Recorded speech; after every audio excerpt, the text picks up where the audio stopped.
하나님 말씀은 에베소서 2장 4절에서 9절까지입니다. 에베소서 2장 4절에서 9절까지. 제가 먼저 4절 읽겠습니다. 에베소서 2장 4절에서 9절까지의 말씀입니다.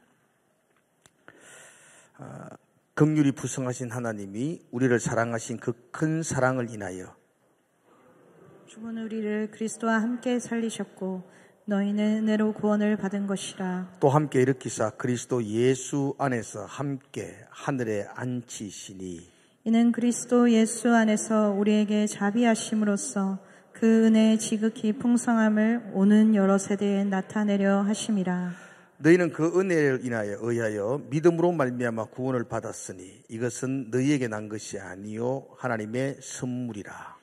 행위에서 난 것이 아니니 이는 누구든지 자랑하지 못하게 함이라. 아멘. 우리 마요한 목사님은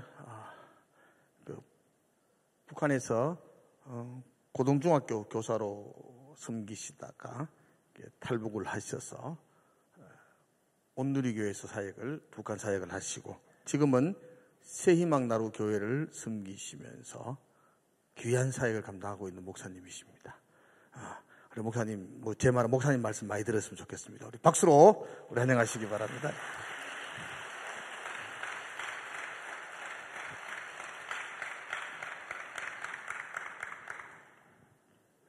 할렐루야.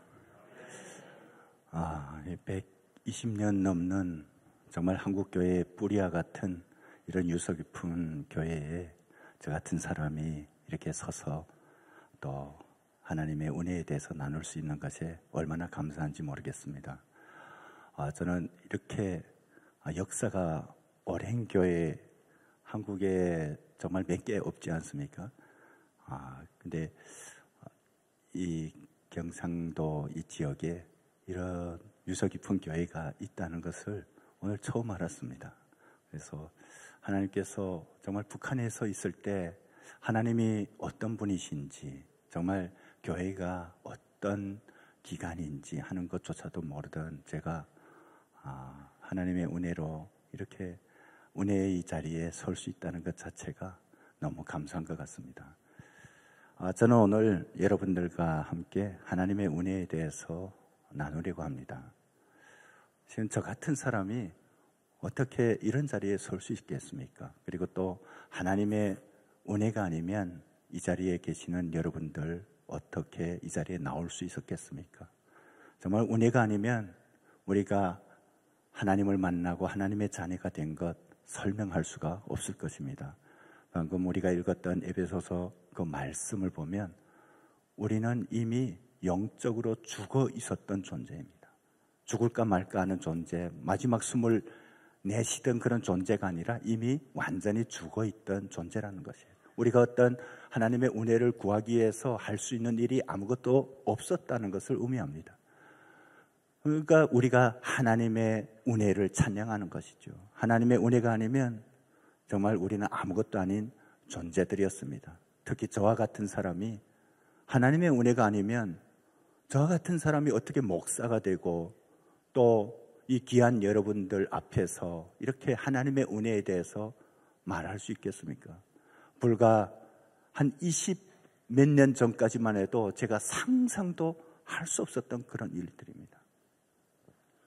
목사님께서 저에 대해서 잠깐 소개해 주셨는데 제가 북한에서 태어나서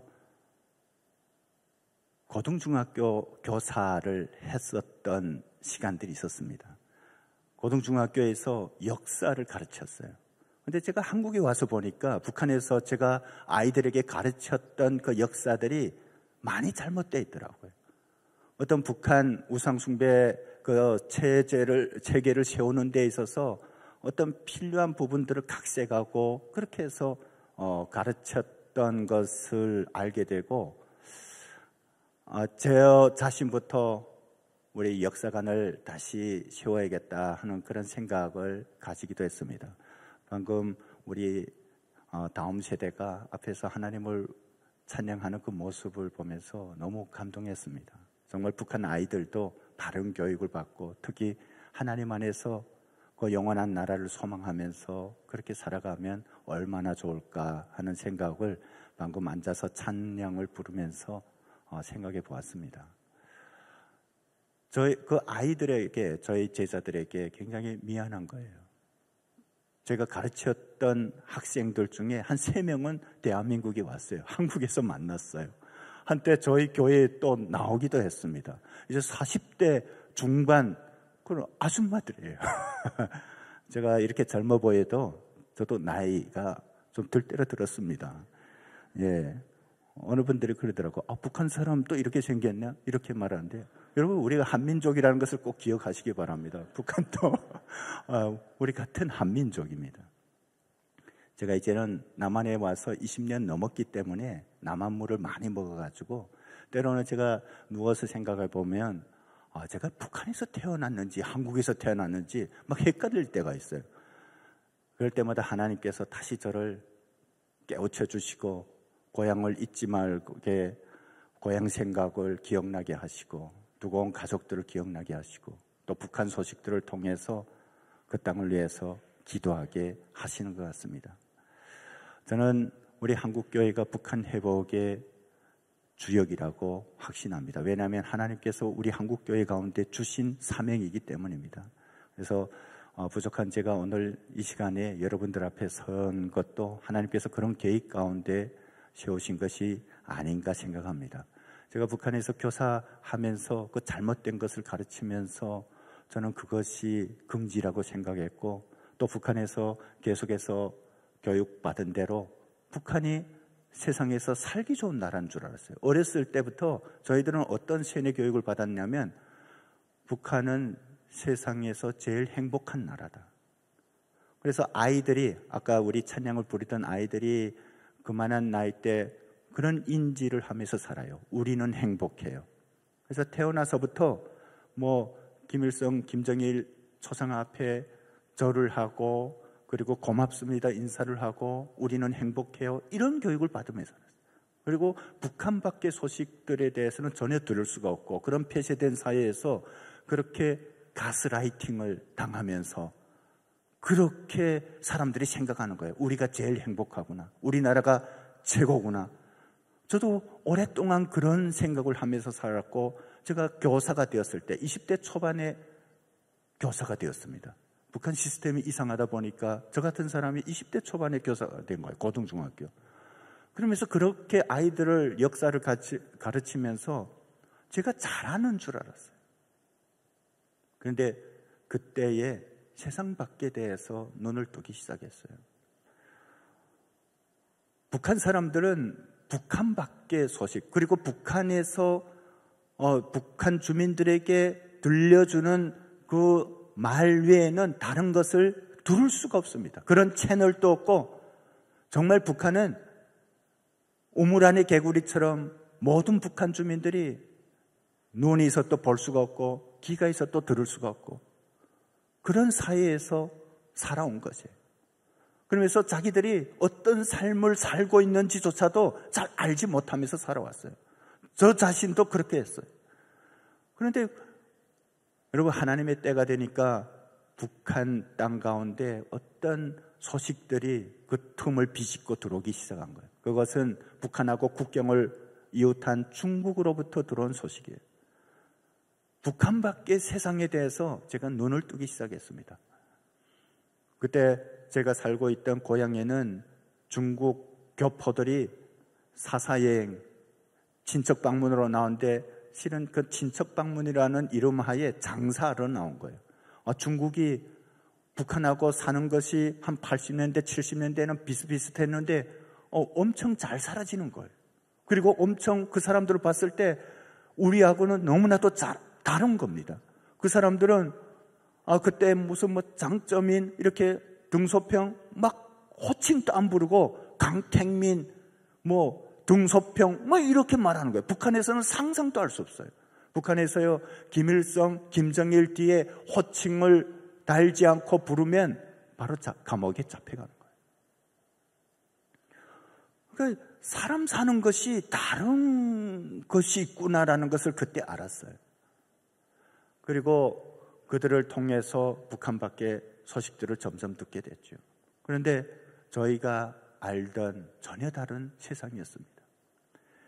제가 그때 어떤 생각을 가졌냐면요, 이 북한을 좀 벗어나서 세상을 좀 알고 싶다는 생각을 가지게 되었어요. 그것은 북한에서 굉장히 위험한 사상, 자본주의 황색바람이라고 하는 그런 것이었습니다. 그런데 제 마음에는 북한 밖을 경험하기 위해서는 어떻게 해야 할까라고 생각하다가 제가 역사 교사를 했으니까 역사학자가 되자. 내가 공부를 더 해서 역사학자가 돼서 저 고구려 땅, 발해 땅에 있는 저 중국에 어떤 역사 연구로 갈 수 있지 않을까라는 생각을 하고 제가 교사를 그만뒀어요. 김일성 대학에 가려고. 그래서 지금 남한에서 그렇게 하면 큰일 나죠. 북한에서는 그게 가능합니다. 저의 어떤 모든 서류들이 조작되고 대학 갈 수 있게 그렇게 만들었어요. 그리고 김일성 대학에 가게 시험까지 쳤는데 그 길이 막혔어요. 지금 생각해 보니까 그것이 다 하나님의 은혜였던 것 같아요. 제가 만일 김일성 대학에 갔으면 아마 이 자리에 있지 않을 겁니다. 근데 어쨌든 그 길이 막히고 북한에서 어떻게 살아가야 되지 하는데 그때 당시 북한에서 돈에 대한 관심이 높아지기 시작했습니다. 점점 북한 경제가 어려워지면서 북한 사람들이 돈을 벌어야겠다. 돈 벌어야 땅보다 돈이 더 믿을 만하다라는 생각을 가지기 시작했어요. 그래서 저도 그래, 돈을 벌자. 돈을 벌고 다른 방법으로 내가 어떤 새로운 길을 모색하자 하고서 그때 무역회사 또 들어가서 일하고 하면서 그러다 보니까 중국 사람들과 더 많이 접촉하게 되고 중국에 대해서 더 잘 알게 되고 그럴수록 북한 밖의 세상에 대한 동경심이 너무 많아졌어요. 그때가 90년대 초반이었던 것 같습니다. 그래서 제가 마음속에 어느 때인가 이 땅을 반드시 떠난다 이런 생각을 가지게 되었습니다. 그것은 저희 부모님에게도 나눌 수 없는 생각이었어요. 저희 형제에게도 나눌 수 없는 생각이었어요. 그리고 그것을 위해서 제가 준비하기 시작했습니다. 중국어로 또 자습하고 그때 당시에 중국어를 자습한다는 것은 굉장히 북한 당국에 찍힐 수 있는 요소였습니다. 그래서 몰래 중국어 그 책을 구입했다가 그리고 그것을 익히고 그렇게 준비했습니다. 그러다가 1994년에 김일성이 사망되고 북한 경제가 급격히 어려워지기 시작했어요. 혹시 여러분 고난의 행군이라고 들어보셨습니까? 북한에서 고난의 행군이라는 그런 기간이 있었습니다. 1994년부터 2000년대 초반까지 고난의 행군이었는데 그때 북한에서 근 300만 가까이 사람들이 아사당했습니다. 여러분 300만 명이 죽는다는 것은 이건 엄청난 거예요. 그때 어떤 사람들은 길거리에서 그대로 먹지 못해서 죽었고 어떤 사람들은 살려고 발버둥 치면서 기차를 타고 장사하러 가다가 죽었고 저희 주변에도 그렇게 죽어나가는 사람들이 너무 많았어요. 그때 북한 사회는 그냥 아수라장이 되었어요. 홀란드에서 통제도 되지 않았습니다. 그때 탈북자들이 생겨나기 시작했습니다. 사람들은 그냥 죽기 살기로 가족들을 살리기 위해서 엄연한 의미로 탈북자라고 말할 수가 없죠. 도강자죠. 중국에 가서 먹을 것을 얻어다가 가족들을 살리기 위해서 두만강, 압록강을 건너기 시작했어요. 그러면서도 그때 당시 북한 사람들은 국가를 배신하는 것은 죄라고 생각하고 당을 배신하는 것은 죄라고 생각해서 중국에 가서 비록 잠시 잘못을 범하지만 먹을 것을 구해다가 가족들을 살려서 내가 당에 충성한다는 생각이었어요. 그렇게 북한 사람들이 세뇌당하고 무지했습니다. 그런 상황을 보면서 이제는 나도 가야 될 때라고 생각하고 하는데 가족들을 두고 떠나는 것은 쉬운 일이 아니었어요. 또 여러 가지 상황 때문에 그 길들이 계속 막히다가 제가 1998년 가을에 탈북하게 되었습니다.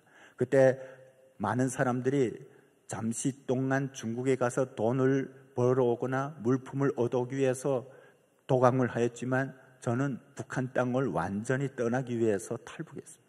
그런데 저와 함께 두만강을 건너는 그 사람들에게조차도 저의 이런 마음을 나눌 수가 없었어요. 저는 그렇게 북한 땅을 떠났는데 그때 제 마음 가운데 어떤 생각이 있었냐면요, 사람이 한번 태어났다가 이렇게 죽는 것은 너무 허무하다. 중국 사람들 통해서 들어보니까 중국은 북한 사람들은 알지 못하는 그런 것들이 너무 많더라고요. 중국 시장에 가면 갖가지 남방 과일들이 이렇게 다 있고, 그리고 뭐 가라오케, 노래방 이런 것들이 있어서 뭐 거기 가면 마이크를 들고 노래 부르고 술 마시고 춤도 추고 무도장도 있고 이런 말들을 너무 많이 듣다 보니까 이것이 사람이 한번 태어나서 즐길 수 있는 거다. 그래서 제가 탈북한 목적은 세상에서 어떤 쾌락을 경험하기 위해서요. 저는 그것이 자유인 줄 알았어요. 북한 사람들은 자유나 인권에 대해서 개념조차도 없어요. 왜냐하면 그 땅에서 그것을 누려본 경험이 없기 때문에. 저는 그 자유라는 것이 그런 건 줄 알았어요. 그래서 그런 삶을 찾아서 제가 탈북하게 되었습니다. 그런데 중국에 와 보니까 제가 생각했던 그런 것이 아니었어요.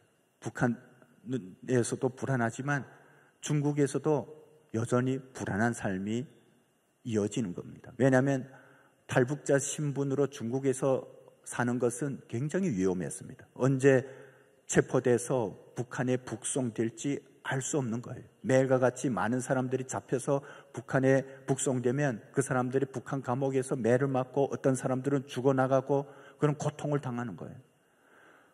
중국에서도 자유롭게 다닐 수 없고 숨어 다녀야 되고 조심해야 되고 이런 상황에서 내가 중국 땅에서 계속해서 살아갈 일이 막막하게 느껴지는 거예요. 그래서 가라오케, 노래방 뭐 이런 데 찾아가서 즐긴다는 그런 생각보다도 어떤 불안과 두려움이 저에게 엄습하기 시작했어요. 그래서 제가 그런 상황에서 어떻게 살아갈까? 그러려면 일을 해야 된다라고 생각할 때 저에게 북한에서 넘어온 저희 친구가 찾아왔어요. 저를 수소문해서.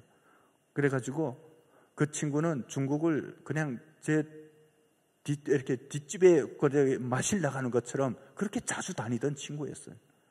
그러면서 저한테 여기서 살아가려면 일하는 게 좋다라고 해서 일거리를 자기가 소개해 주겠다 하는 거예요. 그래서 좋다고 하고서 그렇게 영길 시내에 들어가는데 그런 제안을 했습니다. 저기 어디 영길 시내 가면 어디에 가면 남조선에서 온 목사들이 있는데 거기 가면 돈을 도움받을 수 있다. 그리고 또 어느 교회에 가면 일자리를 알선받을 수 있다. 어느 것을 선택하겠냐 하는 거예요. 근데 제가 탈북했지만 남한 사람들을 만나는 것은 너무 불편했습니다. 그리고 남한 사람들과 잘못 엮이면 혹시 제가 북송되더라도 그것은 굉장히 생명을 잃을 수 있는 위험한 일이기 때문에 저는 이렇게 일자리를 선택했습니다. 그래서 저를 데려간 곳이 조선 쪽 교회였어요. 조선 쪽 교회에 가니까 거기 전도사님이 일거리가 있다는 거예요. 일거리를 있다고 하고서 그러더니 일거리를 소개해 주겠는데 한 가지 제안을 했습니다. 그게 뭐냐면 혹시 성경 공부하러 가지 않겠냐 하는 거예요. 그런데 제 마음 가운데 성경 공부를 하고 싶은 마음이 확 들어오는 거예요. 제가 어떻게 성경을 안 하고요? 제가 교회가 어떤 곳인지도 잘 모르고 성경이 어떤 건지도 잘 모르는데 왜 그랬냐면 제가 북한에서 역사교사를 했다고 말씀드렸어요. 제가 북한에서 아이들을 가르치면서 북한 교과서대로 가르치지만 교사들에 한해서 볼 수 있는 서적들이 있었습니다. 북한엔 책이 너무 귀해가지고 정말 그런 책을 얻는다는 것은 하늘의 별 따기만큼 힘들었는데 제가 교사라는 지를 사용해서 그런 백과사전을 제가 소유하게 됐습니다. 그런데 거기에 보면 이 유럽의 어떤 역사들도 다 간략해 나오고 하는데 여러분, 유럽의 역사들을 설명하려면 기독교를 빼놓을 수 없지 않습니까? 기독교에 대해서 상식적으로 거기서 소개하고 있는 것을 제가 알고 있었어요. 그래가지고 그 예수님, 그리고 예수님의 12사도, 가룟 유다, 그런 상식들에 대해서 제가 알고 있었기 때문에 북한에 있을 때부터 어떤 저에게 질문들이 있었어요. 북한에서 유일하게 기독교에 대해서 말한다면 그것은 뭐냐면, 기독교는 제국주의자들의 길잡이다, 나쁜 종교다, 종교는 아편과 같다. 제국주의자들은 다른 나라를 침략할 때 꼭 선교사 놈들을, 꼭 선교사님들에게는 놈이라고 말해요. 선교사 놈들을 앞서 보내서 이 기독교 교리를 설파해가지고 사람들로 하여금 무저항주의를 이렇게 받아들이게 하고, 그래가지고 제국주의가 침략할 때 저항하지 못하게 한다. 그러면서 꼭 인용하는 성경 구절이 있어요. 원수가 오른뺨을 치면 왼뺨을 내라. 그렇게 하면서 북한 교과서에도 선교사 놈의 악행에 대한 그런 내용이 있습니다. 그러니까 북한 사람들이 생각할 때는 기독교는 정말 어떤 뾰족한 이렇게 첨탑이 있는 그런 건물인데 그 지하에 가면 아이들을 납치해서 피를 뽑아서 팔고, 이렇게 다 상상하는 거예요. 근데 저는 그때 이렇게 기독교가 나쁘다고 말하는데, 그 성경을 그때 이렇게 사진이라든가 이런 영화에서 보면 이렇게 두꺼운 책이던데 왜 그것을 그냥 정정당당하게 북한 수민들에게 이렇게 나쁘다라고 말을 하지 못할까? 왜 항상 원수가 오른뺨을 치면 왼뺨만 내대라 그 말만 할까? 성경이 그 한 구절로만 된 것이 아니겠는데, 그런 질문을 가지게 된 거예요. 그래서 언제 기회가 되면 성경이라는 것을 보고 싶다라는 것을 제가 북한에서 생각하고 있었어요. 여러분, 우리가 살아온 삶이 그냥 어떻게 보면 우연이라고 생각하는 것들이 있지만, 정말 우리가 하나님 안에서 그것을 돌이켜 볼 때 그것이 결코 우연이 아닌 것들이 있다는 것입니다. 제가 그런 생각을 가지지 않았다면 그 전도사님이 저에게 성경 공부를 하면 어떻겠냐 했을 때 다른 탈북자들 같으면 그런 걸 안 한다고 손사래를 치고 피했을 겁니다. 그런데 저는 대뜸 성경 공부하러 가겠다고 했어요.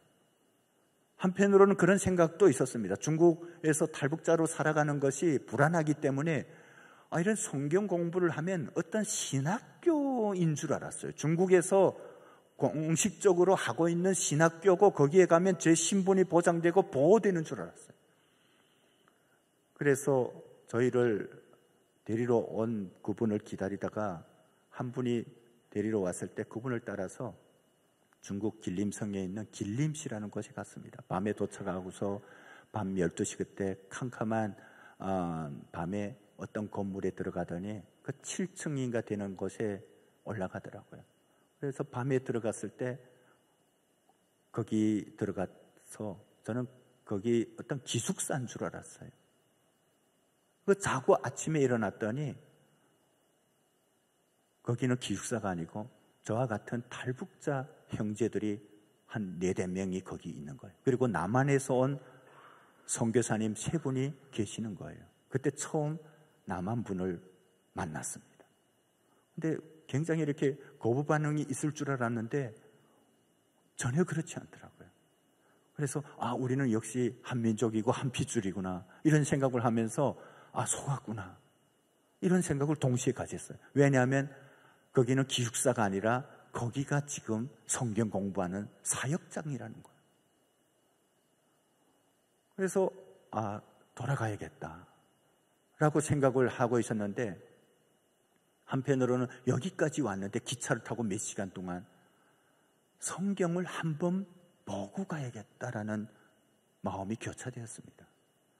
그래 며칠 묵으면서 성경을 보고 가자라고 남게 되었고, 어찌 보면 지금 생각해 보니까 그 모든 것도 하나님의 계획하심이었다는 거예요. 제가 성경을 보려고 남았는데 그 남한에서 온 선교사님들이 생각과는 다르게 너무 따뜻한 거예요. 기독교인들이 생각보다 좋은 분들이네, 이런 마음을 가지게 되었어요. 그래서 제가 금방 돌아가는 것은 이 사람들에 대한 어떤 배신감을 느끼게 할 것 같아서 며칠을 거기 머물면서 성경도 좀 읽고 그렇게 하자, 그렇게 하고 남아 있었어요. 그런데 그날은 토요일이었던 것 같아요. 토요일이니까 오전에 성경 통독을 하고 밖에 나가는데 성경 통독을 하는데요. 그때는 이렇게 카세트 오디오였어요. 카세트 오디오를 성경 이렇게 카세트를 돌리는데 거기서 한 2.5배속, 3배속으로 빠르게 하고서 듣는 거예요. 이 어려운 성경, 제가 처음 듣는데 너무 빠르게 해서 한마디도 알아들을 수가 없었어요. 그리고 미처 이것을 따라갈 수가 없어요. 그렇게 지나갔습니다. 그리고 밖에 나가서 축구하고 들어와서 씻고 있는데 선교사님이 저한테 그런 질문을 하는 거예요. 마영재, 혹시 북한에서 기독교에 대해서 들어봤어요? 하는 거예요. 그래서 저는 당당하게 예, 들어봤어요. 그래서 기독교에 대해서 어떤 것을 알고 있어요? 하고 질문하는 거예요. 예수님이 요단강에서 세례를 받고, 그리고 예수님이 12제자 중에 이렇게 가룟 유다가 배신하고 십자가에 달렸다가 3일 만에 부활했다는 그런 내용을 알고 있다. 아니, 북한에서 어떻게 그런 걸 아냐는 거예요. 북한의 백과사전에 그런 상식이 나온다 하니까 옆에 앉았던 탈북 형제들이 갑자기 동공이 커지고 굳어지는 거예요. 그러면서 우리는 북한에서 오랫동안 살았도 한 번도 그런 것을 들은 적도 없고 본 적도 없다는 거예요. 그래서 북한에 또 그런 책이 있다고 제가 설명했습니다. 그리고 넘어갔는데 이 형제들이 불안해지기 시작했습니다. 이 형제가 이상하다. 혹시 북한에서 파견한 스파이가 아닐까? 만일 스파이라면 보이부가 공안하고 협조해서 여기를 들이치면 우리가 다 잡혀서 북송되는데 아마 이런 두려움에 잡혀 있었던 것 같아요. 그래가지고 선교사님들에게 여기 있으면 안 된다, 떠나야 된다, 아마 그런 얘기를 계속하니까 저는 모르고 있었죠. 갑자기 그 다음 날인가 선교사님이 우리가 이 사역장을 다른 데로 옮길 거라고 하더라고요. 그러면서 짐을 다 싸라고 해요. 그래서 저도 별로 짐도 없지만 짐을 쌌지요. 그 다음 날 아침에 일어나서 지금 기차역에 나가야 된다는 거예요. 그래서 나가는데 마영재는 여기 그대로 남아있으면 좋겠다는 거예요. 왜요? 하니까 여기 선교사님 중에 한 분이 남는데 그 선교사님하고 함께 있으면 좋겠다 해서 그래요? 그러면 남을게요 하고 제가 남았습니다. 그런데 이런 사실은 정말 제가 까맣게 모르고 있었어요. 1년 후에 그렇게 가셨던 선교사님하고 다시 연결돼서 그분이 전화로 실은 우리가 마영재가 보이부 스파인 줄 알고 그렇게 떠났다는 거예요. 지금 물론 그 선교사님, 목사님이라면 계속 만나고 같이 사역도 합니다. 근데 그때는 그런 것들이 원칙이었어요. 저는 아무것도 모르고 남아 있었고, 그리고 거기서 성경을 읽는데 이게 성경이 읽으면서 보니까 너무 내용이 좋더라고요. 이렇게 좋은 성경이니까 북한에서 보여주지 않았구나. 그리고 아침마다 큐티라는 것을 이렇게 한다고 아침부터 이렇게 깨워서 하더라고요.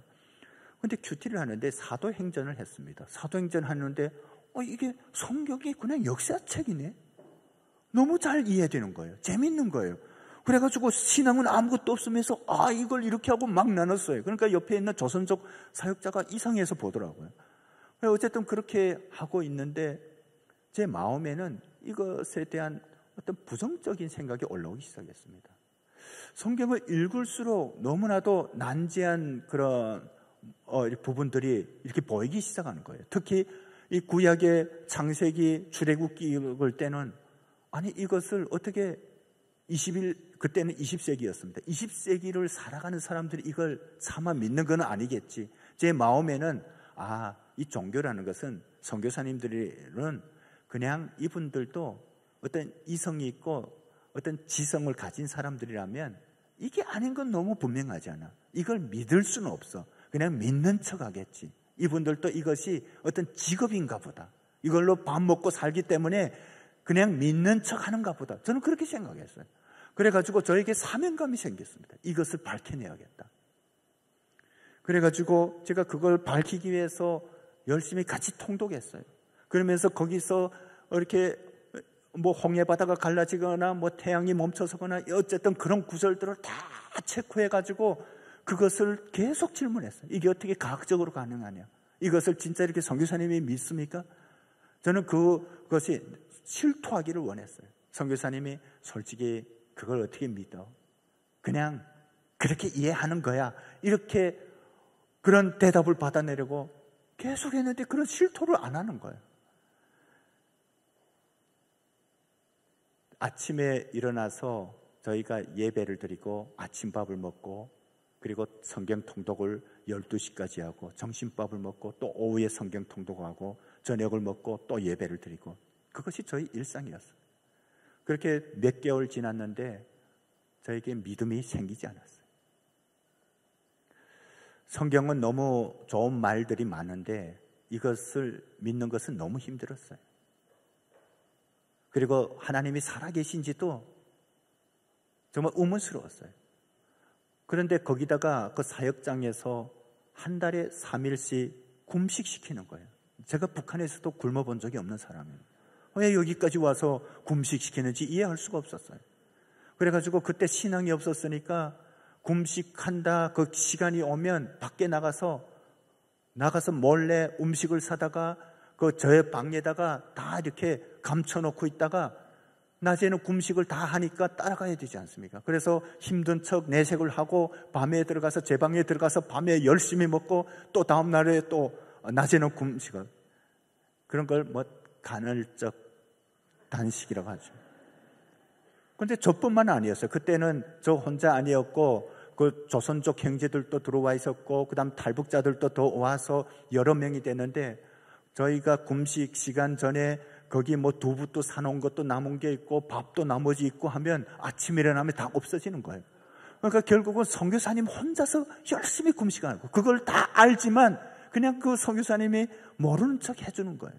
그래가지고 금식 때면 열심히 그렇게 나가서 준비해가지고 마치 다람쥐가 겨울 양식을 준비했다 먹는 것처럼 그렇게 해서 금식을 잘 이겨갔습니다. 그렇게 했는데 한 4개월 정도 지났을 때 그 전에 그런 일이 있었어요. 중국 공안에 저희가 신고를 당해서 저희 사역장이 다 체포되었습니다. 갑자기 그 아파트에서 젊은 장정들이 여러 명이 오르고 내리고 저희가 굉장히 조심히 움직이는데 중국 공안이 그것을 신고받고 갑자기 거기 들이닥친 거예요. 그래가지고 공안이라고 문을 두드리는데 저희 탈북자들은 그냥 얼어붙었어요. 그리고 그 순간에 저는 이렇게 탁자 밑에 들어갔어요. 무의식적으로. 그런데 그 탁자에는 비닐 탁자볼을 이렇게 들여서 그냥 이렇게 들여다 보지 않으면 잘 보이지 않은 거예요. 그 안에 들어갔어요. 근데 공안들이 여러 명이 들어와서 막 이렇게 방울 수색하고 이 사람들을 다 잡아가는 거예요. 그리고 제가 숨어있는 그 탁자 밑에 앞에도 서고 그 앞에 공안의 이렇게 구두가 이렇게 코앞에 있는데 그리고 옆에 측면에 보면 오픈되어 있어서 보이는데 저를 딱 본 것 같은데 못 본 것 같아요. 그래가지고 나머지 형제들하고 그 선교사님들을 다 잡아가지고 나갔습니다. 그래 저만 남은 거예요. 근데 여러분 그때 저의 심정은 만감이 교차되는 거예요. 제가 거기에 혼자 남았다는 것이 굉장히 마음이 불편하더라고요. 제가 그때 처음으로 신앙적인 양심에 대해서 생각하기 시작했어요. 그때는 제가 믿음이 생기기 전이었어요. 그리고 기도하기 시작했습니다. 하나님 저 형제들, 저 북한 형제들, 탈북 형제들 정말 이렇게 살려주십시오. 이렇게 막 기도하다가 그때 저의 위층에 빈집이 있어서 제가 그곳으로 피했습니다. 왜냐하면 공안들이 그때 막 나가면서 다시 온다고 했거든요. 거기 신앙 서적들도 있고 막 물품들도 많고 하고 그것을 다 몰수하러 온다고 했는데 제가 그 위에 올라가서 막 기도하고 있는데 계속 마음이 찔리는 거예요. 제가 그 형제들을 배신한 것 같은 그런 마음이 들었어요. 그래서 기도하는데 제가 다시 그 방에 내려왔습니다. 그리고 그 안에서 공안들이 오기를 기다렸습니다. 아니나 다를까 한 시간 후에 공안들이 다시 와서 문을 열고 들어왔는데 제가 있으니까 깜짝 놀라더라고요. 그래서 어떻게 들어왔냐 하니까 제가 어디 숨었다는 것이 너무 부끄러워가지고 숨은 게 아니라 밖에 있다가 들어왔다. 아니 자기들이 키를 잠그고 갔는데 어떻게 들어왔냐고 하는 거예요. 열려 있다고 하니까 이상하다 하면서 저를 다시 잡아가지고 길림시 공항국으로 데려갔습니다. 여기 있던 형제들이 저를 보고 깜짝 놀라는 거예요. 아니 바보가 아니냐고, 왜 도망가지 않고 잡혔냐고 하면서 그러는 거예요. 그런데 제 마음이 처음으로 평안함을 느꼈어요. 저는 그것이 하나님께서 주신 마음이라고 그 후에 생각했습니다. 그런데 거기서 기적이 일어났어요.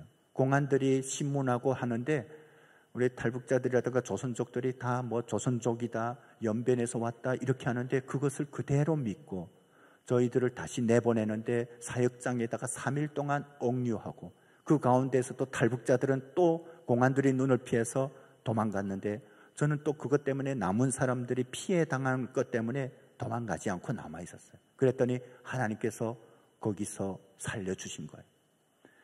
그래서 저희가 하북성이라는 곳에 새로운 사역지로 옮기고 거기 갔는데 그때 어느 때부터인가 금식 때가 왔는데 제가 마음에 찔리는 거예요. 아, 내가 제대로 된 금식을 해야겠다. 그리고 금식을 지금 몇 개월 동안 가짜 금식을 했으니까 하나님 앞에 기도하면서 하나님 제가 금식하겠습니다 하고 스스로 금식 기간이 아닌데 먼저 금식했습니다. 그랬더니 엄청 마음이 평안함이 몰려오는 거예요. 그리고 그 다음부터 성경을 읽는데 그냥 모든 것들이 다 이해되는 거예요. 아, 천지를 창조하신 우주 만물을 만드신 하나님이라면 이게 무슨 문제 되겠냐. 그래, 하나님이면 가능하지 이런 마음이 그냥 막 몰려 들어오는 거예요. 그리고 성경을 읽는데 이 성경 말씀이 정말 꿀송이처럼 달다는 게 그때 경험했어요. 얼마나 이 말씀이 정말 달게 느껴지는지 매일과 같이 막 이렇게 8시간, 9시간씩 성경 통독하는데 그 시간으로도 모자라서 제가 그냥 쉬는 시간이면 그 시간이 아까워서 계속 성경을 한 절 한 절 묵상했어요. 그때 성경 구절도 몇백 구절을 저희가 외웠거든요. 제가 그 통독반에 있으면서 신약 성경을 한 100독 정도 했던 것 같아요. 그리고 구약 성경을 한 10독 정도 했는데 그래도 성경 통독하는 것만으로는 그것을 말씀을 잘 깨달을 수가 없었어요. 그래서 한 절 한 절 이렇게 묵상하면서 그것을 깨달아지는 그 기쁨을 느끼기 시작했습니다. 그때 하나님께서 엄청난 많은 은혜들을 부어주시고 하나님의 어떤 기적들, 그 중국에서 공안들이 어떤 검열에도 정말 하나님께서 보호해 주시고 이런 것들을 경험하고 후에 그 선교사님이 한국으로 6개월 만에 돌아 들어갈 때 저에게 사역장을 맡기셨어요. 제가 탈북자 신분으로 사역을 맡게 된 거예요. 근데 제가 제일 처음 그 사역장에 있었고 제가 제일 마지막에 있었던 탈북자입니다. 왜냐하면 그 가운데 수많은 탈북자들이 왔다가 차라리 어디 가서 진짜 농촌에 가서 어디 벌목장에 가서 일하면 했지 이 하루에 10몇 시간 동안 앉아서 성경 통독하는 게 너무 힘들다는 거예요. 그때 제가 깨달았습니다. 인내할 때 하나님의 은혜가 온다. 여러분, 신앙은 인내입니다. 기다림입니다. 저 같은 사람에게 하나님께서 그런 사역을 맡겨주고 또 그 가운데 정말 제가 사역을 맡겼을 때 어떻게 공급하시는 하나님을 경험하게 되었어요. 진짜 이렇게 저희들을 돕겠다고 하던 그 남한에서 온 이렇게 사업자들이 정작 선교사님이 들어가니까 그냥 다 회피하는 거예요. 정말 어떤 때는 먹을 것이 없어서 마지막 쌀 이렇게 같이 털어서 밥을 할 때 까마귀를 통해서 그 먹을 것을 공급해 주시는 그런 하나님을 경험하고, 그러니까 제가 믿음이 부족하고 연약하니까 하나님께서 수많은 이적들을 통해서 그런 것들을 보여주신 것 같아요. 그리고 저희가 기도했을 때 정말 이게 수술이 아니면 불가능했던 신석증 환자가 너무 돌이 커서 그 병원에서 이것을 몇 조각 내도 배출이 안 된다 했는데, 기도했는데 남자분이 조선족 사역자가 그냥 그 이만큼 콩알 만한 돌이 배출되는 것을, 내일 수술 날짜인데 그것을 보여주셨어요. 그래서 하나님은 살아계신다는 확신을 가지게 되었습니다. 그렇게 사역을 하는데 여러 가지 위험도 있었고, 하나님께서 내가 누구냐 하는 마음을 주셨어요. 제가 북한에서 왔는데, 북한에서 오고 너는 북한을 위해서 준비해야 될 사명이 있다, 그런 마음을 주는 거예요. 제가 북한이 너무 싫어서 탈북했는데, 정말 북한의 쪽을 돌아보면서 침도 뱉기 싫었는데, 그래서 저 멀리 하북성에 온 것이 너무 좋았는데 계속 북한에 대한 마음을 주시는 거예요. 그래서 기도하는데 하나님께서 연변 쪽으로 나가라고 계속 말씀하셨어요. 그런데 저는 나가기 너무 싫었어요. 그래서 하나님 앞에, 하나님, 제가 어떻게 나갑니까? 저는 돈도 없어요. 제가 탈북자 신분입니다. 제가 어떻게 그곳에 가서 사역을 옮길 수 있습니까? 라고 기도하는데, 그래가지고 제가 기도원처럼 하나님을 시험하기 시작했습니다. 제가 3일 금식을 하겠습니다. 그때 하나님께서 응답해 주시면 하나님의 뜻인 줄 알고 가지만, 그렇지 않으면 저는 못 갑니다 하고 3일 금식을 시작했는데요, 놀랍게도 하루 반 만에 다 응답해 주셨어요. 그 필요한 재정이 다 채워지고, 그래가지고 제가 어쩔 수 없이 영길에 가서 또 새로운 사역을 시작하게 됐습니다. 탈북자들하고 조선족들 성경 통독하고 가르치는 이렇게 사역을 하는데 1년 정도 되고, 그때 한국에서 온 선교사님들하고 함께 동역도 하고 이런 사역을 하는데, 저희 사역장이 갑자기 중국 변방대 군인들이 의해서 포위되어서 제가 체포되게 되었어요. 보통 보면 영길 시내에 공안들이 이렇게 검색하고 그러지 군인들이 들어오지 않거든요. 그런데 영정이라든가 이렇게 변방 연선에 있어야 될 군인들이 영길 시내에 들어와서 저희가 있는 아파트를 포위하고서 계속 다 검색하고 결국에는 제가 체포된 거예요. 그래서 제가 체포됐는데, 제가 영정이라고 있습니다. 연변에 가면 거기 변방대 감옥에 바로 끌려가게 되었습니다. 근데 제가 그때까지만 해도 크게 불안해하지 않았습니다. 왜냐하면 제가 그때 어떤 기도를 드렸냐면, 하나님 저에게 고난을 주십시오, 이런 기도를 계속했었어요. 왜 그런 기도를 드렸냐면요, 이 성경을 읽다 보니까 하나님 앞에 쓰임을 받았던 믿음의 선진들은 다 하나와 같이 고난을 통해서 하나님 앞에 준비되고 쓰임을 받았던 것을 제가 알게 되었습니다. 그래서 저도 하나님 앞에 크게 쓰임을 받고 싶었어요. 저는 그것이 좋은 믿음인 줄 알았어요. 그래가지고 하나님 앞에 그런 기도를 했어요. 근데 지금 그런 응답이 온 거예요. 근데 그 배심에는 뭐가 있었냐면, 하나님께서 내가 감당하지 못할 시험은 주시지 않을 것이다라는 그런 마음이 있었어요. 저는 정말 그 변방대 감옥의 독감방에 제가 40일 동안 갇혀 있었어요. 그리고 취조를 받았는데, 국가안전위원회라고 중국에 있습니다. 우리 국정원 같은 조직인데 거기서 취조를 받았는데, 저는 제가 기도할 때 바울과 실라가 빌립보 감옥에서 하나님을 찬양했을 때 옥터가 흔들렸던 그런 역사가 있을 줄 확신했어요. 그래가지고 독감방에서 계속 찬양하고 기도하고 하니까 그 CCTV로 중국 변방대 군인들이 보고 이 숱한 탈북자들이 잡혀서 여기 들어오고 가고 북송되고 하는데 이상한 탈북자가 들어왔다고 했어요. 여러분, 제 믿음이 너무 괜찮지 않습니까? 제가 그런 사람이었어요. 그렇게 하면서 저는 하나님의 그 기적들을 기다렸습니다. 그런데 저만 독감방에였고 나머지 매일과 같이 잡혀온 탈북자들은 거기에 콩나물 시루처럼 가둬놓다가 또 인원이 차면 북한으로 북송되고 하는데 저만 40일 동안 거기 있은 거예요. 그러니까 하나님께서 분명히 이것을 계획하시고 뭔가 이루시려고 이런 거라고 저는 받았어요. 그렇게 20일 지났을 때까지만 괜찮았어요. 30일 될 때까지도 괜찮았어요. 근데 30일 지나서부터 제 마음이 약간씩 불안해지기 시작했습니다. 40일이 맥시멈인데 예수님도 40일 강야에서 시험 당했는데 제 나이가 그때 33살이었습니다. 모든 것들이 딱딱 아기가 맞아떨어지는데 이 40일이 지나면 어쩌지 하는 근심들이 생기기 시작했어요. 그러다가 35일이 됐어요. 36일 되고 37일 되고 기도하는데 마음에 계속 근심들이 쌓이는 거예요. 그래, 하나님이 요 40일을 딱 채우려고 그런가 보다.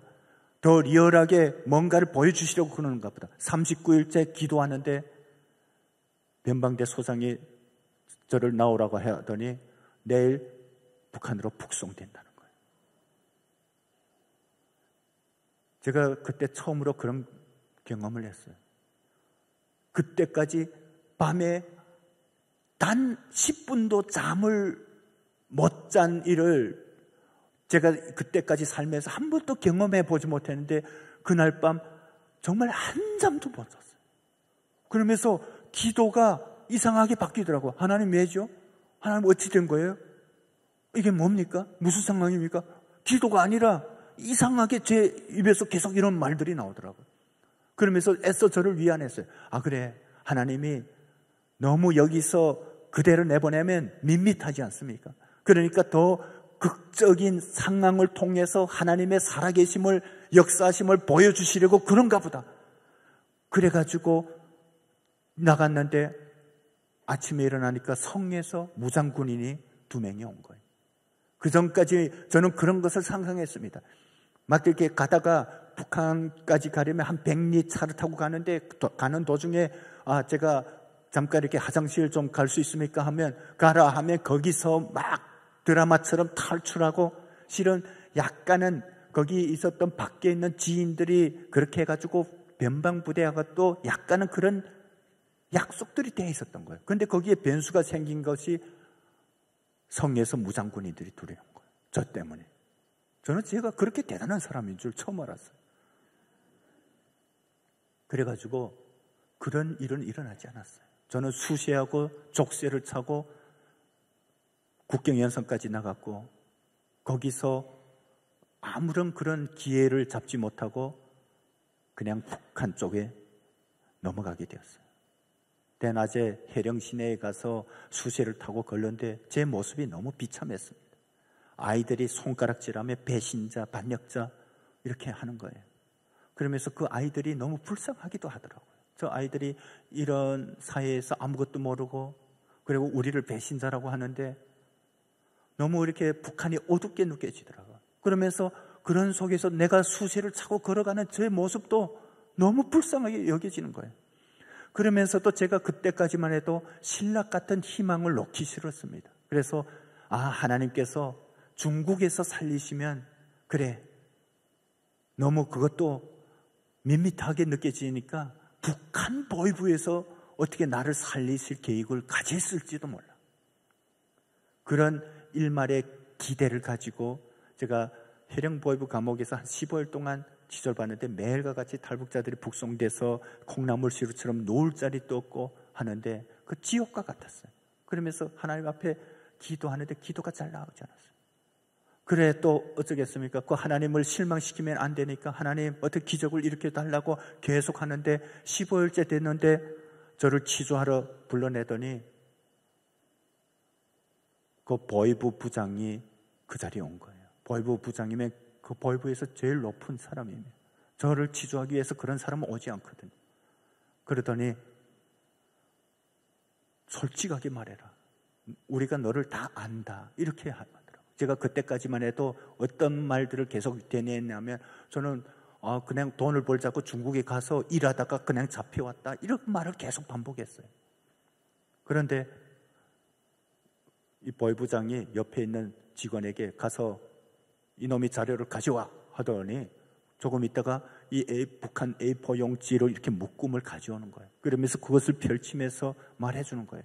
언제 어디서 너가 남한에서 온 그리고 미국에서 온 선교사들과 같이 어떤 모임을 하고 어떤 탈북자들하고 같이 어떻게 했었고 이런 자료들이 북한 보위부가 다 알고 있었다. 너 왜 잡혔는지 너 아직도 모르겠어? 제가 연결 가졌던 사람 중에 한 사람이 북한 보위부 스파이였던 거죠. 그래서 저의 모든 일거수일투족이 다 북한 보위부에 보고됐고, 제가 남한하고 미국에서 온 선교사님들하고 같이 이런 사역을 하는 것들이 굉장히 북한에서 크게 본 거예요. 남한 국정원이라든가 미국 CIA하고 마치 반국가 행위를 하는 것처럼 해가지고 중국 공안에 이것을 요구하면 또 중국 공안들의 돈을 먹이면 빠질 수도 있으니까 중국 국가안전위원회 성에다가 의뢰해가지고 성에서 그렇게 지시가 내려서 변방부대가 저희 사역장을 포위했, 그런 그림들을 그때 알게 되었습니다. 저는 그걸 듣는 순간 그 신락 같은 희망이 깡그리 무너지는 것을 느꼈어요. 이젠 죽었구나. 하나님은 존재하지 않는다. 하나님이 너무 싫었어요. 싫은 게 아니라 너무 미웠어요. 내가 하나님을 믿은 것이 너무 후회됐어요. 여러분, 제가 그때 33살이었어요. 내가 아직 젊은데 이렇게 죽는 것이 너무 억울했습니다. 내 인생에 왜 이런 실수를 했냐.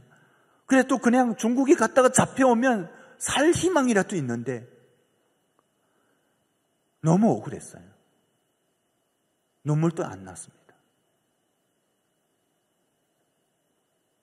그래가지고 저는 그때 죽는 것이 어떤 것인지, 총알이 이렇게 가슴에 박히는 그런 상상이 계속되는 거예요. 그 어떤 느낌일까? 막 이런 생각하고 있는데, 그 다음 날에 저를 불러내더니 저를 데리고 그 군인들이 호송해서 어디론가 데리고 가는 거예요. 몇 시간 동안 차로 달려가지고 제가 마지막으로 북한의 산천을 보는 것이라고 생각했습니다. 이게 마지막 그림이구나. 벌거숭이 산도 내가 저 땅을 다시 못 받겠구나. 너무 슬펐어요. 그래가지고 가는데 어디 깊고 깊은 산속에 들어가더라고요. 거기 가니까 어떤 이런 구조물들이 나오는 거예요. 저는 북한에 그런 것이 있는 것을 처음 알았습니다. 북한 사람들도 잘 모르는 그런 곳이었어요. 거기 들어가니까 그 보위부 그런 시설인 거예요. 거기에 취조하는 그런 시설이었습니다. 거기 갔을 때 저는 제 이름조차도 없었어요. 저희 주어진 번호가 4번이었습니다. 거기 간수들이죠. 게오라고 하는데 북한에서는 게오 그 군인들이 저를 보고 너의 놈은 죽을 놈이구나 이렇게 말하는 거예요. 왜냐하면 북한에서는 사자를 죽을 사라고 생각하고 이렇게 안 좋은 숫자라고 해요. 4번을 담궈 보니까 4번 너 죽을 놈이구나 하는데 저는 그냥 그대로 담담하게 받아들였어요. 그래, 나는 죽을 수밖에 없다. 이렇게 하고 제가 독감방에 갇히게 되었습니다. 근데 그때 거기에는 특수시설이기 때문에 독감방이 5개밖에 없고 거기를 지키는 군인들이 한 20명이 되고 보위부 고급 군관들이 취조관들이 몇 명이 되었어요. 근데 제가 갔을 때 그 독감방에 5감방에 다 한 명씩 다 있는 거예요. 갇혀서. 그러니까 제일 취조가 끝났다고 생각하는 그 사람의 감방에 저를 일시적으로 넣었어요.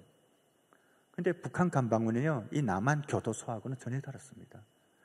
우리 탈북자들 중에 북한 감옥을 경험하고 남한에 오다가 태국에서 이민 수용소라든가 미얀마 감옥을 경험한 사람들이 있어요.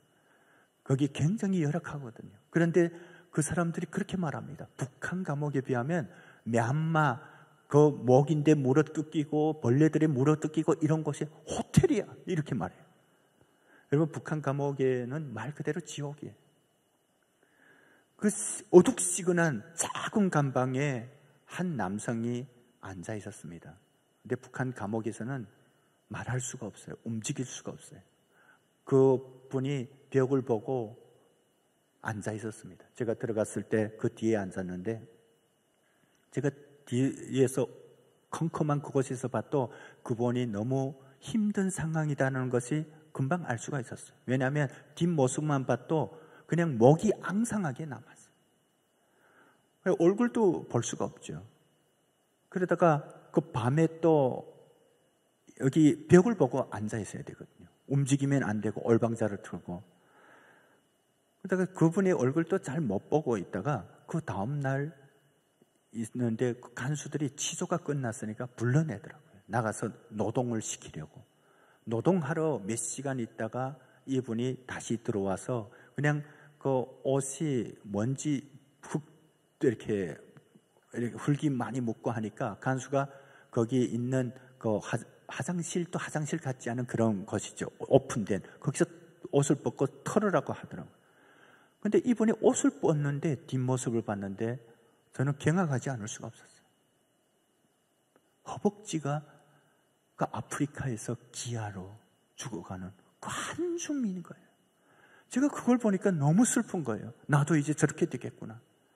그러니까 하나님에 대한 원망이 막 또 올라오는 거예요. 그리고 그분이 거기 이렇게 높이가 1m도 안 되는 이렇게 그 칸에 들어가서 씻고 나올 때였습니다.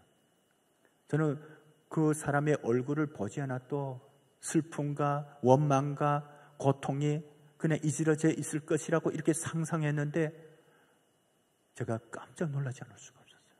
갑자기 저는 천사를 보는 것 같았어요. 그 어두운 감방에서 갑자기 천사의 모습인 거예요. 그 분의 얼굴이 그렇게 평온할 수가 없어요. 그 순간 어떤 내리를 찌르는 것이 있었어요. 그 하나님의 음성처럼 들렸어요. 이 사람은 나의 백성이다. 제가 그때부터 제가 그분하고 한 열흘인가 보름인가 그 감방에 함께 있었습니다. 그분하고 간수들을 피해서 대화하기 시작했어요. 그때 감방마다 CCTV가 달렸었는데 CCTV가 제가 들어가기 전에 고장났어요. 그것을 중국에서 다시 들여다가 설치해야 되는데 그게 금방 들어오지 못하는 거예요. 그러니까 간수가 5개 감방, 복도에는 거기에 오픈되어 있습니다. 철창이 있고 거기를 왔다 갔다 하면서 지금 감시를 하는 겁니다. 그러다가 졸거나 움직이거나 이렇게 하면 불러내서 철창 거기서 폭행하고 때리고 기압하고 그렇게 이렇게 앉았다 일어섰다를 100번 시키고 그 허약한 사람들을 그렇게 고통을 주는 거예요. 그러니까 매일과 같이 감방에서는 그런 일들이 일어납니다. 근데 간수의 그 발자국 소리가 저쪽 편에 갔을 때 손바닥으로 대화하기 시작했어요. 당신 하나님을 믿는 사람 같다 하니까 하나님을 믿는 분이었어요. 나는 하나님을 믿는다. 그러면서 그 짧은 시간에 그리고 또 운동 하루에 한 5분 정도 할 때 움직일 때 귓속말로 간수를 피해서 대화했는데 그분은 중국에 갔다 선교사님을 만나고 훈련을 받고 북한에 와서 복음을 전하다가 그렇게 체포된 사람이었어요. 너무 하나님을 사랑하는 사람이었어요. 자기가 이렇게 된 것에 대한 불평과 원망이 전혀 없었습니다. 그러면서 저를 위로하는 거예요. 제가 그때부터 제 모습이 너무 부끄러워지기 시작했어요. 나는 이것 때문에 하나님을 원망하고 하나님이 살아있는 분이 아니라고 그렇게 단정 짓고 이렇게 하는데 제 모습이 부끄러워지기 시작했어요. 그리고 그 가운데서 또 놀라운 하나님의 사랑을 제가 경험했습니다. 그분이 또 밖에 불려 나갔다가 몰래 옥수수알을 이렇게 숨겨가지고 와서 그것을 간수 몰래 저에게 쥐어주는 거예요. 근데 지금 저는 그때는 몸이 쇠약할 때가 아니거든요. 온지 얼마 안 돼서. 그 옥수수알이 필요한 것이 이분인 거예요. 그런데 이 옥수수알을 저에게 억지로 쥐어주는 거예요. 근데 옥수수알을 여러분 생 옥수수알이에요. 씹어 먹을 수가 없어요. 소리가 나기 때문에. 마치 사탕을 먹는 것처럼 입안에 오래 하나하나 물고 있다가 푹 이렇게 퍼지어가지고 그렇게 먹어야 돼요. 그러면서 제가 엄청나게 울었어요. 어느 날 그 형제는 불려나갔다 다시 들어오지 못했습니다. 제가 그때부터 기도하기 시작했어요. 저희 모습이 부끄러졌습니다. 저는 그것이 신앙이라고 생각했는데, 잘 믿는 것이라고 생각했는데, 제가 마치 믿음이 좋은 것처럼 하나님 앞에 고난을 달라고 했는데 그것이 다 헛것이었다는 것을 알았어요. 제가 그때부터 다시 하나님을 부르기 시작했는데 하나님께서 그 그 감방에 찾아오셨습니다. 저를 위로하시고 저에게 평안을 주셨습니다. 그런데 제가 진짜 감사한 것이 그때 성경 구절을 외우고 성경을 통독했던 것이, 그리고 찬송가를 많이 외웠던 것이 얼마나 은혜 되는지 몰랐어요. 그 감방 안에서 소리내서 찬양을 부를 수 없지만 속으로 하나님을 찬양하고 말씀을 묵상하는데 하나님께서 저를 만지시는 것을 경험했어요. 그래서 제가 엄청나게 울면서 회개했어요. 그리고 제가 진술서를 쓰게 되었습니다. 진술서를 한 200장 이렇게 쓰는데 중국에서 하루하루를 다 기억내서 써야 되는 거예요. 그런데 제가 기억나서 써도 매일 일가가 반복되었기 때문에 쓸 것이 없는 거예요. 그래서 저를 치조하는 치조관에게 저는 이런 것밖에 없다 하니까 그때 뭘 읽었고 뭘 들었고 하는 것을 다 쓰라는 거예요. 그래서 기도하는데 하나님께서 그런 마음을 주시는 거예요. 그래, 내가 성경을 읽고 들었던 것을 다 써라. 그래가지고 제가 창세기부터 요한계시록까지 그 한 200장 되는데 다 요약해서 썼어요. 그랬더니 그 간수 아니죠. 그 치조관의 보위부 장교가 이래서 예수쟁이들은 죽어야 된다고. 너희들은 절대로 바뀌지 않는 건 내가 안다고. 제가 거기 가서 하나님께서 북한을 버리지 않으시고 역사하신다는 것을 처음 알았어요. 저는 그때까지만 해도 하나님은 북한을 포기하셨다고 생각했는데 제가 그곳에 가서 얼마나 많은 그리스도인들이 그곳을 거쳐갔고 얼마나 많은 사람들이 그곳에서 고통을 당했는지 알게 되었어요. 저를 치조한 치조관도 기독교인들을 얼마나 많이 치조했는지 기도를 어떻게 하고 성경에 대한 것들을 너무 많이 알고 있었어요. 어떤 때 제가 치조받으러 수시하고 족쇄를 차고 치조실에 가면 그 치조관이 담배를 피우고 이렇게 마주 앉아서 그리고 저한테 나 기도했어? 이렇게 말하는 거예요. 오늘 내가 무슨 기도를 했는지 내가 맞춰볼까? 그리고 하나님 저 앞에 있는 저 치조관을 변화시켜 주십시오. 예수님 믿게 해주십시오. 이 나라 위정자들이 회개하고 이 나라를 하나님의 이렇게 회복시켜 주옵소서. 제가 기도했던 것을 그대로 말해요. 이 영적인 전쟁인 거예요. 소름 전율이 돋아요. 그러니까 제가 그때 알게 되었어요. 얼마나 많은 그리스도인들이 이곳에서 치조를 받았을까. 그러면서 많은 진술서가 쌓여진 그것을 가르치면서 저 중에 많은 사람들이 너 같은 예수쟁이다. 그렇기 때문에 내가 너희 같은 예수쟁이들을 잘 알기 때문에 너희들은 살아서는 안 돼. 근데 제가 3개월 정도 지났을 때 저도 처음에 만났던 그 형제처럼 되어 있었어요. 마지막에는 일어날 힘이 없었어요. 앉아있는데 천길나락으로 계속 제가 떨어지는 것 같았어요. 하루에 그 5분인가 그렇게 운동 시간을 그 감방 안에서 주는데 일어날 수가 없었어요. 그래서 제가 계속 그 전에 또 그 시간에 운동하고 해서 체력을 잃지 않으려고 했는데 3개월 되었을 때는 일어날 수 없더라고요. 그때는 저는 별로 죽음에 대한 것들이 두려움이 사라졌습니다. 그래서 하나님 앞에 그런 기도를 했습니다. 하나님, 제가 어차피 여기서 살아서 못 나갈 것 같은데 저를 빨리 데려가 달라고. 그런데 그런 기도를 할 때마다 하나님께서 그런 마음을 주시지 않는 거예요. 아직 때가 아니다. 이런 마음만 자꾸 주시는 거예요. 그래서 하나님, 내가 여기서 할 수 있는 일이 무엇이 있습니까? 저는 아무것도 할 수 없습니다. 제 몸도 지탱하기 어렵습니다. 저를 빨리 데려가 달라고. 그런데 계속 그런 마음을 주시는 거예요. 마지막에 제가 거기서 약식 그런 재판처럼 봤는데 저를 사형이라는 거예요. 저는 그것을 그래 나는 마땅히 사형, 북한에서는 사형이지 이렇게 받았는데 하나님께서 기적을 일으켜 주셨어요. 저도 오늘날 저에게 그런 질문을 하는 분들이 있고 심지어 탈북민들 같은 경우에는 북한에서 저의 이런 얘기를 듣고 북한에서 어떻게 그런 게 가능하냐고 저건 있을 수 없다고 믿을 수 없다고 이렇게 말하는 분이 있어요. 심지어 북한 분들도 제가 나왔을 때 이거는 기적이다라고 말했어요. 저와 같은 죄는 북한에서 가장 최고의 죄거든요. 민족 반역죄. 저도 북한에서 거기서 살아나올 수 있다는 것을 상상도 못했습니다. 그래서 그것에 대해서 구체적으로 말해달라고 하는데 제가 그럴 때는 제일 난감한 거예요. 제가 어떻게 구체적으로 말하는 거예요? 어느 날 치료를 다 마쳤을 때 제가 태어나고 살았던 고향에서 보이부에서 저를 인수받으러 왔어요.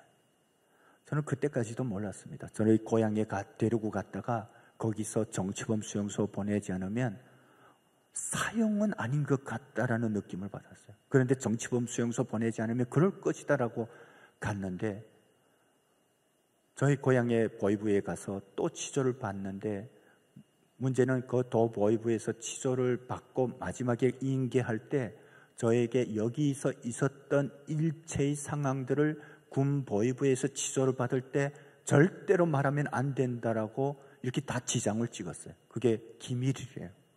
그래서 그냥 군 보이부에서 치료를 받을 때는 아무렇게나 둘러대라고 하더라고요. 제가 예수 믿는 것조차 거기서 훈련 받은 것조차도 말하지 말래요. 저는 그것이 굉장히 이상했어요. 그래서 군 보이부를 거쳤다가 또 거기서 이렇게 보안서라고 경찰 거기에 이관됐다가 또 여러 공정을 거쳐서 제가 마지막에는 거의 시신이 돼서 나왔어요.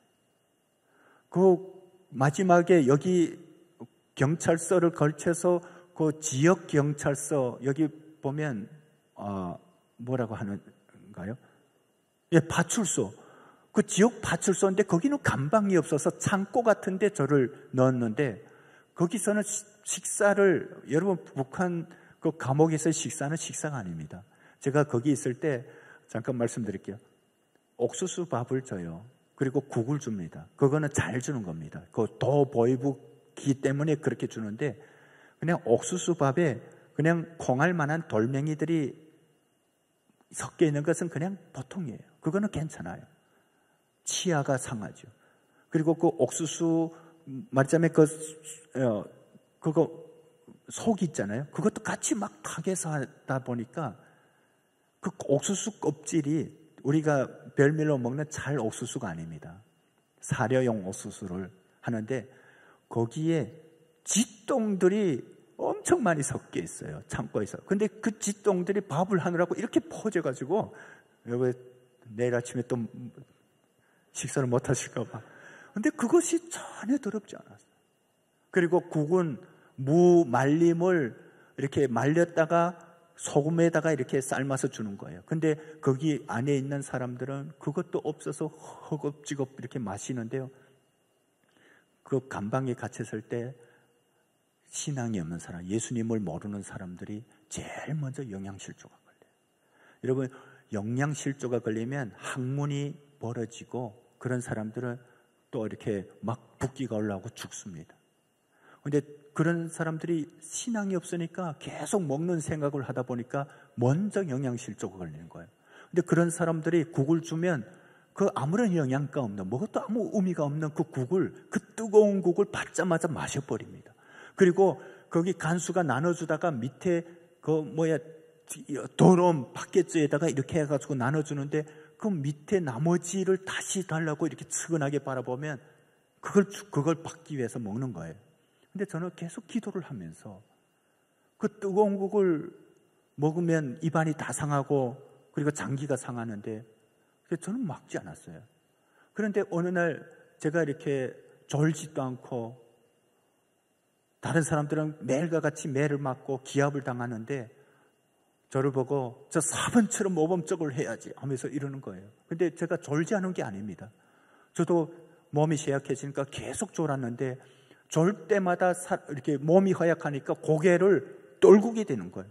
그러면 간수들이 뒤에서 보고 이렇게 세워가지고 때리고 기합 주고 하는데 저는 지금도 이해할 수 없는 것이 저는 어떤 때 피곤하면 30분, 1시간씩 조는데 고개를 한 번도 안 들었습니다. 그리고 제가 대한민국에 와서 전철 타는데 피곤하면 잘면 정신없이 다른 사람이 깨나면 다른 사람이 깬 거예요. 너무 민망해서 이렇게 하는데 그때 어떻게 그런 상황에서 제가 고개를 떨구지 않았지? 저는 천사가 잡아줬다고 생각해요. 그러면서 저를 모범적이라고 마지막에 국 건더기를 저한테 배려를 한번 줬어요. 근데 거기에 뭐가 있는지 아세요?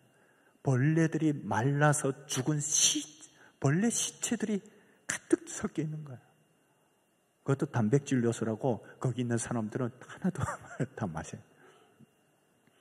그런 상황에다가 정신적인 압박이 하니까 사람들이 영양실조 걸리죠. 저는 그것을 영양실조까지 안 하고 몸은 그렇게 이렇게 허약했는데 거기 마지막에 저희 고향까지 오니까 거기 감옥이었고 밥을 주지 않으니까 저의 가족을 부른 겁니다. 그때 저희 가족들은 제가 북한에 북송돼 왔다는 것을 알고 어디 있는지 저를 수소문하다가 끝내 못 찾고 우리 아들이 죽었다고 생각하고 있는데 갑자기 그래가지고 놀라가지고 거기 달려왔어요. 그래가지고 식사를 들여밀었는데 제가 허약한데 그것을 아무것도 받아 먹을 수 없어요. 쌀밥을 한 숟가락 먹었는데 그 다음부터 막 설사하기 시작하는데 그런 상황에서 설사하면 그냥 죽거든요. 그냥 시체가 된 거예요. 그러니까 바쁘니까 저희 가족들에게 저를 빨리 데리고 나가라고 해서 제가 가족들에게 업혀 나왔습니다. 그런데 제가 그때 하나님께서 저를 살리셨구나라는 그런 강한 그런 마음이 들었어요. 그래가지고 저의 형에게 업혀서 나오는데 하나님, 저 갑자기 미안한 생각이 드는 거예요. 제가 하나님 앞에 얼마나 원망했는데 얼마나 부족하고 연약한 모습을 보였는데 하나님께서 왜 저 같은 사람을 살리셨는지 제가 그때 너무 부끄럽고 이해가 되지 않는 거예요. 그래서 하나님 앞에 나오면서 하나님 왜 저를 살리셨습니까? 하고 기도했어요. 그런데 그때 하나님께서 주시는 마음이 내가 연약하고 부족한 것을 내가 너무나도 잘한다. 그럼에도 내가 너를 살린 것은 이 땅을 내가 사랑하기 때문이다. 이 땅을 향한 나의 계획이 변함없기 때문이다. 이 땅에서 보고 내가 느낀 것을 너는 많은 사람들에게 알려야 될 의무가 있다. 이런 마음을 주셨어요. 그때 제가 저희 형에게 업혀서 하나님 앞에 서원했습니다. 주님, 제가 이제 주님의 종으로서 살겠습니다. 그 길을 가겠습니다. 중국에 있을 때 선교사님들이 한국에 가자고 해도 언제 한국에 갈 새가 있냐, 북한의 문이 열리면 두만강에서 바로 들어가야지 하고 제가 안 들어왔는데 제가 그런 상황을 겪고 나서 제가 얼마나 부족하고 얼마나 모르고 얼마나 하나님의 계획들에 대해서 무지한지 깨닫고 나서 제가 준비해야 되겠다는 그런 마음이 든 거예요. 그 나왔는데 하나님께서 기적적으로 한 달이라는 그 짧은 기간에 저를 빠르게 회복시켜 주셨어요. 그런데 제가 회복되면 또 다시 잡혀가야 되거든요. 근데 그것도 기적입니다. 6개월 강제노동형을 받았어요. 하도 저의 가문이 북한에서 성분이 좋아서 저의 가족 조카 중에 김정일이 그 옆에 있는 호위병으로 어렸을 때 차출돼 가고 다 당원이고 간부고 뭐 그런 것도 하나님께서 그런 상황도 사용하셨겠죠. 근데 저는 이거 빨리 가야 된다. 제가 그 나와서 느낀 것이 가장 큰 것이 뭔지 아세요? 예배에 대한 사무치는 그림이었어요. 제가 그 감옥 안에서 또 날짜가 어떻게 지나가는지 모르지만 감각으로 일주일 세고 주일이면 혼자서 속으로 찬양하고 예배드리고 그 다음에 나와서 집에서 또 제 부모님에게 복음을 전하고 저 혼자서 예배드리고 하는데 제가 이전에 많은 사람들이 아니지만 이 8명의 사람들이 함께 모여서 예배드리던 그 예배가 얼마나 그리운지 몰랐어요. 그때는 그렇게 귀하게 여기지 않았는데 믿음 안에서 하나님의 가족된 그 사람들이 한 사람 한 사람이 얼마나 소중한 사람인지 아는 것이 저 북한 땅에서 그 예배 자리에 제가 설 수 없을 때 하나님께서 깨닫게 하신 거예요. 그것이 너무 그리워서 제가 빨리 가야 된다는 생각이 너무 강렬하게 들었어요. 그래서 제가 부모님들에게 빨리 가야 된다고 하니까 이제 가면 다시 못 만날 건데 가다가 잘못될 수도 있는데 그리고 저를 계속 감시하는데 부모님들이 반대했습니다. 그런데 제가 그것을 주체할 수가 없더라고요. 그래서 저희 부모님들이 가더라도 한 6개월 정도 같이 있다가 가면 안 되겠냐? 이제 가면 다시 만날 수 없는데 제가 한 달, 한 열흘 만에 재탈북했습니다. 그때 탈북할 수 있는 상황이 아니에요. 그런데 하나님께서 저를 살리셨는데 누가 저를 막을 수 있다고 생각하지 않았습니다. 그때 국경경비가 너무 심했던 그런 상황인데 그 무엇도 중국 변방대도 북한 이렇게 군인들도 저를 막을 수 없다고 생각했어요. 저는 하나님의 기적을 경험했기 때문에 제가 그리고 재탈북했는데 정말 하나님께서 그런 상황에서 지켜주셨고 제가 중국에서 또 하나님께서 만지심을 경험했어요. 그게 뭐냐면 저는 제가 그런 상황을 이기고 왔기 때문에 저와 함께 사역하던 중국 동역자들 그리고 한국 그 선교사님들이 와 수고했다고 막 이럴 줄 알았어요. 근데 중국에 오니까 한 사람도 없더라고요. 다 잠수를 탄 거예요. 그럴 수밖에 없는 게 저는 살아나올 수 없는 사람이 지금 나왔기 때문에 저 보이부 훈련받고 나온 게 아니냐 이렇게 될 수밖에 없는 거예요. 그때 하나님께서 또 깨닫게 하신 것이 사람을 의지하지 말고 누구에게 자랑하려고 보이려고 하나님께서 그런 상황 가운데 지켜주시고 이기게 하신 것이 아닌데 그것을 또 한번 깨닫게 하시고 그리고 제가 다시 선교사님들하고 만나게 되었습니다. 제가 한국에 들어오기 전까지 한 4개월 동안 선교사님들이 중국에서의 그 센터에서 있으면서 몸을 다시 회복하고 예배를 드리는데 제가 진짜 매일과 같이 눈물을 흘렸어요. 그 가운데 주 예수보다도 귀한 것 없네 이 찬양을 부르는데 그냥 눈물을 주체할 수가 없어요. 나를 구원해 주신 그 하나님의 은혜가 얼마나 놀라운지. 그리고 제가 북한 감옥에 있을 때 정말 그 찬양을 부를 때 그냥 평소에 있는 그냥 그것을 음미하지 않고 막 불렀는데 그 감옥에서 그 구절구절 단어가 하나님께서 묵상케 하는 거예요. 여러분 찬송가 많이 외우십시오. 복음성가 많이 외우십시오. 어려운 상황 가운데서 그것이 하나님의 음성으로 들려옵니다. 하나님의 뜻으로 안겨옵니다. 제가 그 찬양을 부르면서 그 감옥에서 얼마나 힘을 얻었는지 몰라요. 제가 그때 이렇게 불렀던 찬양 중에 그때 경비야 찬양이 그때 한국교회에 막 돌 때인데 제가 그 찬양들을 많이 외웠어요. 나의 반석이신 하나님. 그 찬양을 부르는데 그래 하나님은 실수하지 않는 하나님.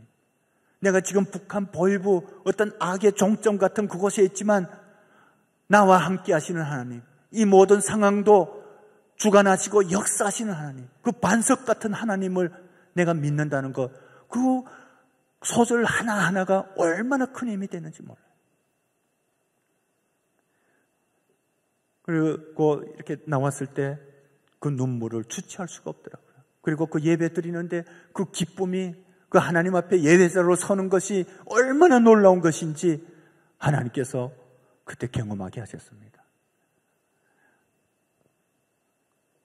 정말 제가 특별해서거나 아니면 잘나서 이루어진 것은 하나도 없는 것을 여러분들에게 말씀드립니다. 저는 아무것도 아닌 존재예요. 저는 북한에서 북방에 있는 작은 어떤 척박한 동네에서 태어나서 그렇게 살아왔던 사람입니다. 그런데 저 같은 사람이 그렇게 하나님을 만나고 하나님의 그 놀라운 은혜를 경험한 것은 제가 특별해서가 아니라 하나님의 전적인 계획이고 은혜였다는 것이죠. 여러분 우리 모두도 실은 어떤 때로는 힘들고 어려운 상황을 만날 때 하나님께서 나를 잊으신 것 같고 또 다른 사람들이 뭔가 잘 되는 것을 볼 때 나는 그 사람들보다 못하다고 생각될 때도 있지만 하나님에게는 그런 차별이 없다는 것이에요. 여러분 한 분 한 분을 향한 하나님의 놀라운 계획이 있음을 믿으시기 바랍니다. 그분을 의지할 때 정말 우리가 무인도에 놓일지라도 어떠한 상황에 놓인다 할지라도 태풍 가운데 거할지라도 주님은 함께 하십니다. 저는 북한에서 역사하시는 하나님, 북한의 보이부 감방에서 부족한 저와 함께 하시는 하나님, 그 자그마한 1, 2평 되는 감방의 벽에 보면 핏자국이 가득한 그곳에도 저와 함께 하시는 하나님을 경험했습니다. 저 같은 사람이 뭐라고? 그 하나님은 바로 우리의 하나님이십니다. 여러분, 한 분 한 분을 위해서 우리 예수님께서 그 하늘 보좌를 버리고 이 땅에 오셔서 십자가에서 고난을 당하시고 죽임을 당하셨습니다. 모든 피와 물을 쏟으셨습니다. 그런 하나님이 나의 하나님인데 우리가 무엇이 부족하겠습니까? 여러분, 우리 속담에 정말 범에게 물려가도 정신을 차리며 산다는 말이 있지 않습니까? 우리가 세상이 아무리 악해도 주님이 나와 함께 하시고 그 하나님이 우리의 영원한 구세주라는 확신이 있다면 우리는 결코 무너지지 않습니다. 제가 한국에 와서 정말 하나님의 은혜로 신학도 하고 교회도 개척하고 하지만 정말 난간의 연속입니다. 그럴 때마다 어떤 때는 좌절을 하기도 하고 그냥 다 내려놓고 싶기도 하고 할 때마다 하나님께서 그 생각을 하는 거예요. 그 강야에서 가장 어려웠을 때 함께했던 하나님, 실수하지 않은 하나님, 그 하나님 때문에 우리에게 소망이 있는 줄 믿습니다. 우리의 본향은 이 땅이 아니라 영원한 하나님 나라이기 때문에 저는 여러분들을 향한 하나님의 그 사랑이 우리가 계수할 수 없을 만큼 너무나도 크고 놀랐기 때문에 그 하나님만 의지하고 간다면 그 놀라운 하나님이 여러분들의 삶 가운데서 역사하실 것을 확신합니다. 기도하시겠습니다.